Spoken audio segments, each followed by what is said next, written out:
안녕하세요. 언토리TV 민수경입니다. 네, 안녕하세요. 고영상 변호사입니다. 네, 변호사님 반갑습니다. 반갑습니다. 네.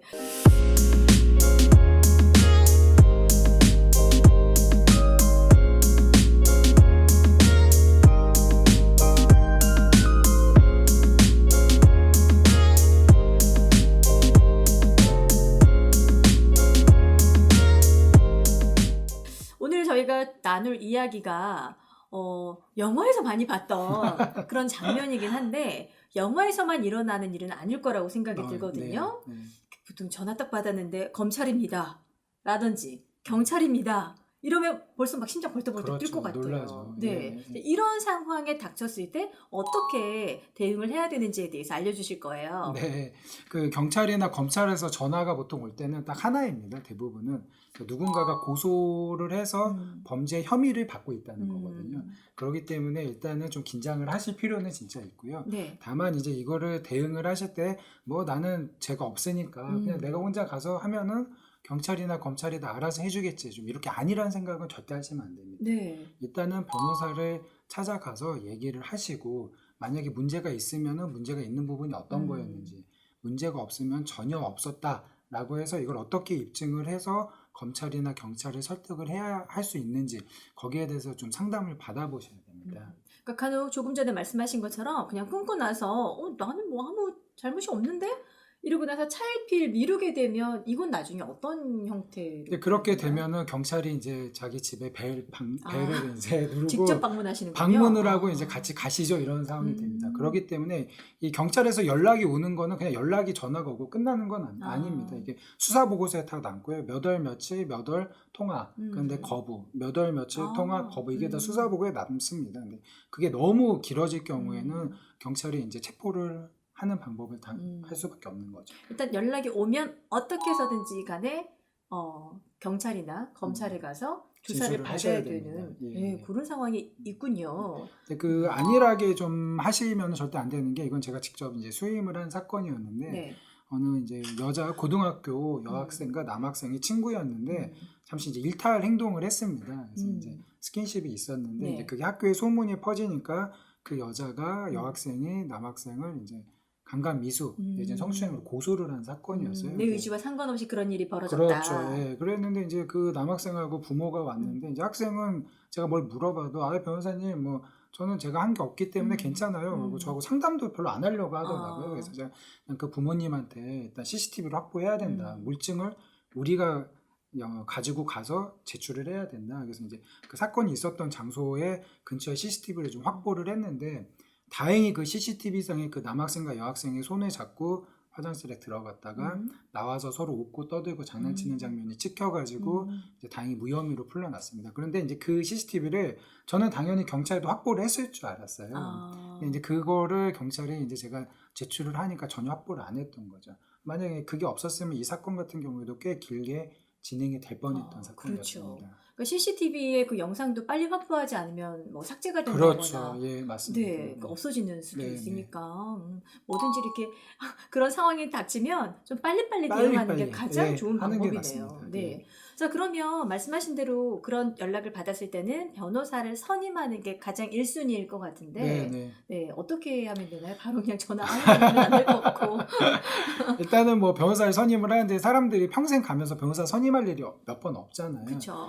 제가 이제 말씀드리고 싶은 거는 본인이 아는 만큼 변호사도 보이는 겁니다. 그러니까 본인이 어떤 경찰에서 어떤 혐의로 지금 조사 받을 테니까 오십시오라고 보통 그렇게 연락이 가거든요. 그러면 그때 내가 어떤 일이 있었고 이게 어떤 거지, 이거를 좀 인터넷도 알아보시고 주위에서 조언을 받아서 사전 지식을 좀 갖고 있어야 됩니다. 그래서 거기에 대해서 변호사에 선임해서 모르는 걸 좀 물어보시고, 그랬을 때 변호사가 즉각 대답을 잘 해주는지, 그다음에 내 말을 잘 들어주는지, 그런 걸 종합적으로 고려하셔가지고 그 자기하고 좀 잘 맞을 것 같다는 변호사를 선임하시는 게 제일 좋습니다.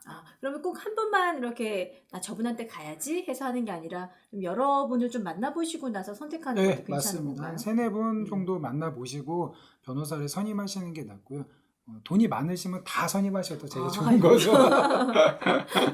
뭐 비용이 만만치는 않을 거구나. 네. 네. 사실은 그런 부분도 조금 궁금하긴 해요. 뭐 역시 상황에 따라서 다르겠지만 네, 보통 네. 상담을 받고 이런 것도 비용이 드는지 보- 이런 것도 궁금하실 것 같아요. 보통은 상담을 했을 때는 한 뭐 10만 원에서 20만 원 정도 음. 시간 제한은 없고 그렇게 네. 이제 상담을 받습니다. 근데 간혹가다 이제 전화로만 상담하시는 분들이 있는데 변호사가 이제 전화 상담을 할 때는 이제 전화 받으면서 또 계속 어떤 서류가 오고 그쵸? 얘기를 걸기 때문에 좀 상세하게는 좀 안 되고요. 아. 요즘은 뭐 주말이나 야간에도 미리 예약만 하시면 상담을 받을 수 있기 때문에 대면에서 받으시는 걸 좀 추천드립니다. 지금 24시간 풀가동이라고 말씀하시는 거죠? 예, 뭐 연락만 주시면 알겠습니다. 그러면 변호사 선임은 어느 시점에 하는 게 가장 적절한가요? 네, 많이들 물어보세요. 근데 제 안타까운 게 네. 경찰 검찰 조사는 아까 안일하게 다 가셨어요. 음. 뭐 변호사님 제가 다 했는데 기소가 됐네요. 이런 식으로. 근데 저는 원칙적으로 저하고 상담을 하면 형사 사건의 경우에는 처음이 중요하기 때문에 경찰하고 검찰 단계는 변호사를 선임해서 같이 가야 되는 것을 추천해 드립니다. 그럼 일단 그런 연락이 오면 혼자 출두할 게 아니라 네. 변호사 선임부터 하고 네, 그때부터 같이 동행하는 게 맞다는 맞습니다. 말씀이시죠? 그게 맞습니다. 그 간혹 뉴스 보면 어떤 뭐 공인이나 뭐 정치인, 뭐 연예인분들 뭐 검찰 조사 받았다 이러면 막 8시간 조사 받고 지금 3시간째 뭐 조서를 열람하고 있습니다. 이런 거 혹시 네, 뉴스 맞아요. 보셨죠? 네, 무슨 소리인지 잘 모르겠지만 자주 들었어요. 그게 왜 그러냐면 이제 경찰하고 검찰 조사를 가면은 이제 조서를 작성을 합니다. 네. 검사나 경찰이 물어보죠. 몇 월 며칠 날 누구를 만났냐? 그때 누구를 뭐 때린 적이 있느냐? 그때 뭐 다른 일을 뭘 했는지 계속 물어보고 상대방은 이제 답을 해주는 거거든요. 그럼 이제 조서를 다 작성을 하는데 이제 그 조서 작성이란 게 아무래도 서면으로 작성이 되기 때문에 좀 나는 분명히 다 잘 얘기를 했다고 하지만 막상 서류를 보면은 자기 말한 것과는 좀 의도가 다르게 작성된 경우가 많이 있어요. 왜냐면 이제 수사기관의 사람들은 워낙 전문가이기 때문에 네. 같은 거를 수십 번의 다른 방향으로 물어보거든요. 근데 이제 우리는 거의 뭐 한두 번 가보거나 일반인분들이 혼자 이제 그걸 하다 보면 저는 잘 얘기를 했는데 거기에 있는 거는 다른 의도로 돼 있고 또 제가 유리한 거를 얘기를 했는데 거기에 좀 다르게 적혀 있거나 누락이 된 경우도 있고요. 이러기 때문에 그거를 변호사에 동행을 해서 조서 검토를 하는 게 가장 중요합니다. 아무래도 비전문가인 그리고 그렇죠. 경험이 적은 사람들 입장에서는 분명히 그렇죠. 미스가 생길 수밖에 또 없을 것 긴장도 같아요. 상당히 되니까요. 그렇네요. 그게 크네요. 네. 자, 그러면 저희가 이제 조서를 받고 뭐 이런 형태의 이제 그 절차를 밟은 후에 그 다음에 저희가 좀 챙겨야 되는 부분들 네. 뭐가 있을까요? 이제 보통 조사 단계에서 이 얘기 많이 들어보셨을 거예요. 이제 거짓말 탐지기 얘기 들어보셨죠? 많이 들어봤어요. 네, 거짓말 탐지기가 있어요. 그게 진짜 똑똑한 거 맞아요? 실무적으로는 거짓말 탐지기의 결과를 상당히 신뢰하는 편입니다. 근데 이제 거짓말 탐지기가 이제 증거 능력은 없는 거고요. 그 자체로는. 네네. 이제 그걸 보고 요즘 이제 간혹 이제 인터넷상에 이제 알아보면은 거짓말 탐지기 거부해도 상관없다 이제 이렇게 얘기를 하세요. 근데 이제 그건 약간 실무적으로는 좀 안 맞을 수 있습니다. 왜냐면 거짓말 탐지기를 안 하면 바로 검사가 무슨 질문을 하냐면 그렇게 억울하면 먼저 거짓말 탐지기를 한다고 얘기해야 되는 거 아닙니까? 이렇게 바로 질문을 해요. 그러니까 거짓말 탐지기를 안 한다고 하면은 뭔가 거짓말을 하니까 제가 안 한다는 거 아닌가 이런 심증을 재판부나 검찰한테 주는 거죠. 그러니까 너가 그렇게 당당하면은 거짓말 탐지기가 그렇죠. 왜 무섭겠니? 네가 먼저 해서 요청을 해야지 이렇게 이제 역공을 당하는 거죠. 어떻게 보면 피하지 못하는 그 단계이네요. 그렇죠. 그러니까 본인이 되게 무고하다, 나는 네. 떳떳하다 하면은 먼저 거짓말 탐지기 하겠다고 얘기를 하시는 편이 훨씬 낫습니다. 그럼 이제 기계가 어떤 형태로 이걸 뭐 파악을 하는 건가요? 가게 되면은 제가 자세한 얘기는 해드릴 수는 없는 거고 네. 이제 가게 되면은 바로 이제 사건에 대해서 물어보는 건 아니고 이제 그 자기 신체의 어떤 것들을 이제 좀 체크를 합니다. 맥박수나 이런 거를.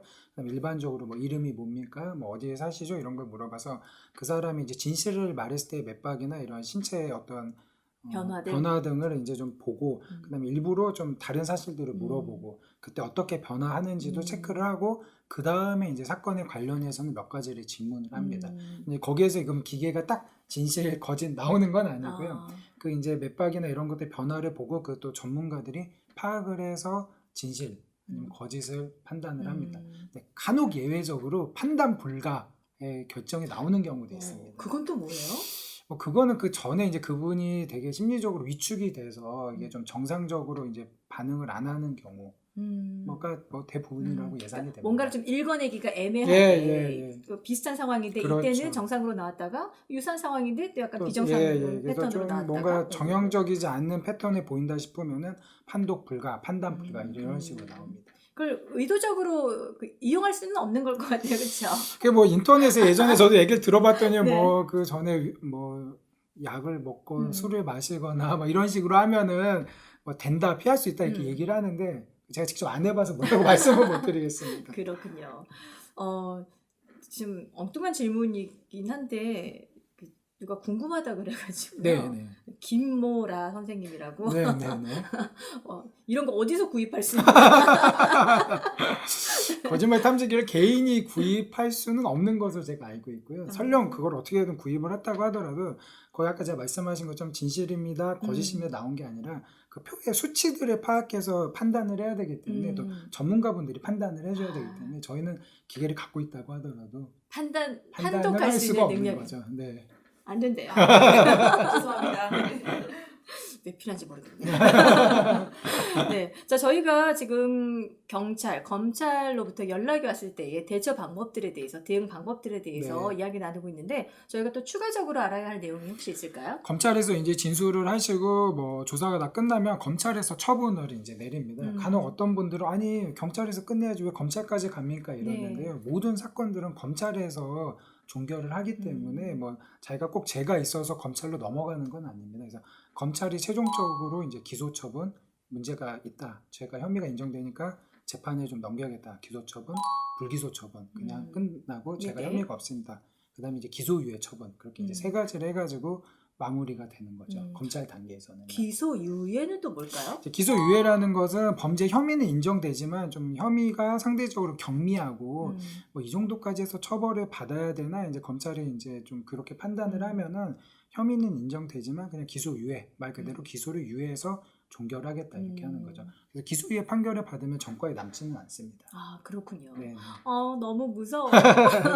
전과라는 말만 들어. 그러니까 저희는 이런 법과 관련된 또 경찰이나 검찰과 관련된 전화를 받는다 그러면 정말 많이 당황할 것 같은데 그런 상황에서 그냥 대충 넘긴다든지 겁만 먹고 만다든지 그럴 게 아니라 정말 전문가들을 옆에 좀 든든한 파트너로 함께 그냥 준비를 하시는 게 가장 좀 좋은 방법이지 않나 싶습니다. 네, 맞습니다. 조사를 미루는 것 한없이 미루면 아까 제가 말씀드린 것처럼 체포를 당할 수도 있고요.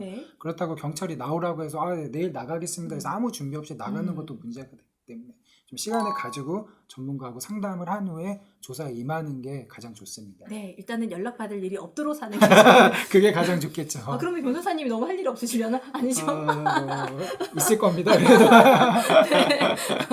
갑자기 곤란하게 드렸어요.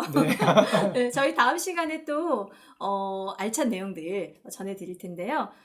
변호사님이 꼭 하고 싶은 말씀이 있으시대요. 뭘까요?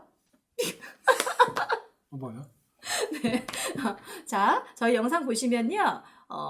그 상단에 구독 버튼이 있어요. 눌러보셨나요? 그런 거? 저는 놀랐습니다. 다행입니다. 안 눌러보신 줄 알고. 네, 구독 버튼 꾹 누르시고요. 또 좋아요와 댓글 많이 남겨주시고 또 좀 더 구체적인 내용이 알고 싶다 하신 분들은 저희 네이버에 온토리 카페가 있습니다. 그곳에 변호사님께 질문 남겨주시면 답변해 주실 거예요.